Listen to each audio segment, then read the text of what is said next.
সুপ্রভাত জানাই সকলকে। উত্তরবঙ্গ ভ্রমণের শেষ দিন অর্থাৎ চতুর্থ পর্বে সবাইকে স্বাগত।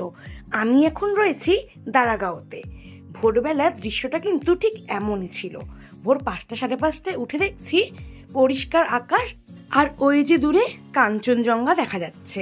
জানি না তোমরা কতটা দেখতে পাচ্ছ, আমি কিন্তু বেশ পরিষ্কার দেখতে পাচ্ছি।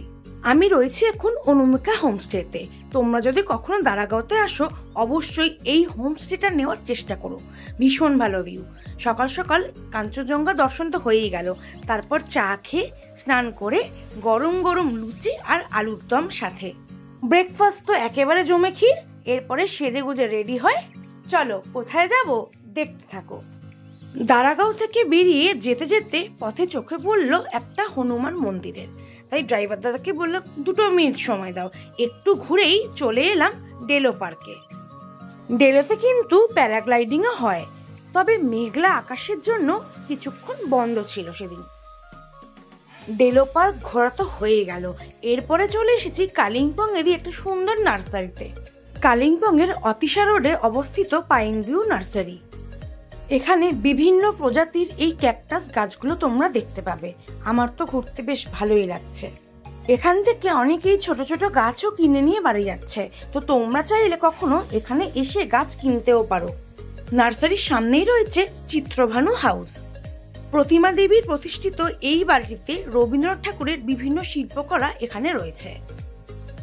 এখন কালিম্পং থেকে যাচ্ছি তিস্তা নদীর পাশ দিয়ে দার্জিলিং এর দাওয়াই পানিতে। তিস্তা নদী দেখে মনটা ভীষণ খারাপই হয়ে গেল, কারণ এর আগে যখনই উত্তরবঙ্গে গেছি তিস্তা নদীর একটা আলাদাই মাধুর্য ছিল। সেই নীল জল আর নেই, এখন এই নদী খরস্রোতা হয়ে গেছে। বারংবার পাহাড়ের ধস আর বন্যা বৃষ্টির জন্য নদী এখন এই রূপ ধারণ করেছে। দার্জিলিং যাওয়ার জন্য 3টে রাস্তা রয়েছে মোট। ড্রাইভার দাদার থেকে জানতে পারলাম এটিই নাকি সব থেকে পুরনো রাস্তা। এর আগে যতবারই দার্জিলিং গেছি এই রাস্তাটাই এই প্রথমবার আমি উঠলাম।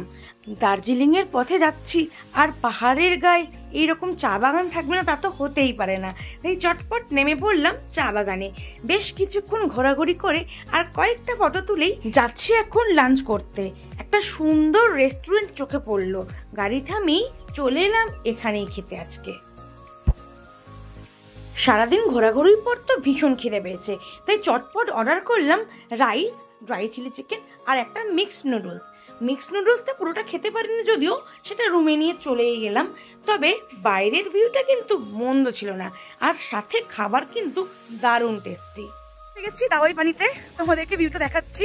আর আসতে না আসতে এত ঠান্ডা লাগছে, মানে দার্জিলিংয়ে যখন ঢুকছি তখন কিন্তু এতটা ঠান্ডা ছিল। এখানে একটু ঝড় উঠেছে, বৃষ্টিও অল্প অল্প শুরু হয়েছে। এই যে ভিউটা দেখো, এই হোমস্টেটাই থাকবো এখন। ভীষণ ভালো জায়গা, আর কাঞ্চনজঙ্ঘা দেখাও যাচ্ছে। বাকিটা তোমাদেরকে কাল দেখাচ্ছি।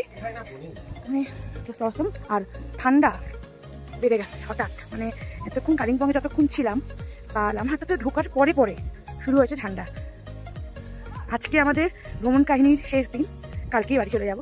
সো খুবই সুন্দর একটা জায়গায় এসেছি, যেগুলো ভীষণ সুন্দর। পাশাপাশি আমার তো ভীষণ পছন্দ হয়েছে, রিয়েলি প্রচুর এনজয় করেছি এই ট্যুরটাই। আমি প্রচন্ড এনজয় করেছি, প্রচন্ড।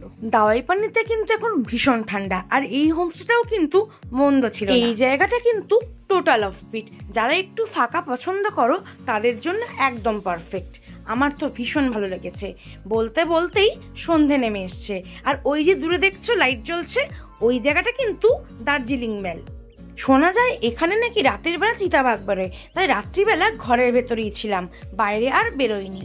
সকালবেলা ঘুম থেকে উঠেই স্নান সেরে খাদা নামে এই উপহারটা পেলাম। এই উত্তরীয়টার মধ্যে বিভিন্ন বৌদ্ধের মন্ত্র দেওয়া রয়েছে।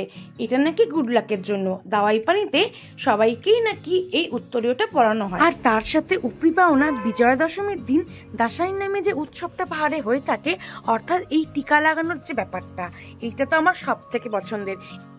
আর এই গল্পটা তো তোমাদের আগেই শেয়ার করেছি। খুব ভালো একটা অভিজ্ঞতা নিয়ে এইবার ফিরছি বাড়ির পথে। দার্জিলিংয়ের এই বৃষ্টি ভেজা পথে বাড়ি যেতে আর ইচ্ছে করছিল না, কিন্তু উপায় তো নেই, ফিরতে তো হবেই। যেতে যেতে ঠাকুর বিসর্জন দেখেই আজকের মতো ব্লগটা এখানেই শেষ করছি। আমার এই ভ্রমণ কাহিনী তোমাদের ভালো লাগলে অবশ্যই জানাও। এখনকার জন্য টাটা। ফিরে আসবো নতুন কোনো ব্লগ নিয়ে।